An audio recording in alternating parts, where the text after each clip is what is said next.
In this tutorial, we're going to learn about spawners. We're going to come to our GroBlocks menu and search for spawner. Then we're going to select the single object spawner and add it to our scene. If we take a look at the components on our spawner object, we can see we have an inward activator so that this object can be told when to fire its on and off events externally, and a base spawner. Currently, the GroBlock version has a prefab already slotted into the objects to spawn list for easy testing.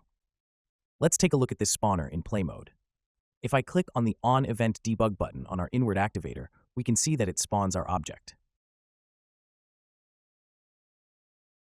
Back in our GroBlocks menu, let's type spawner again, and this time select the continuous object spawner and add that to the scene. We can see that this is also made up of an inward activator and a base spawner with a gravity body object slotted in, but additionally it has a looped timer component.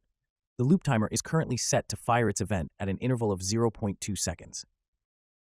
It's telling our base spawner to spawn the object, and it's set to loop infinitely. So every 0.2 seconds, this event will run. It will tell our base spawner to spawn the gravity body object, and then it will loop. In this case, our inward activator on event is now set to start the timer, and our off event is set to stop the timer. Let's test. If I use our debug do on event button on our inward activator, it will start the timer.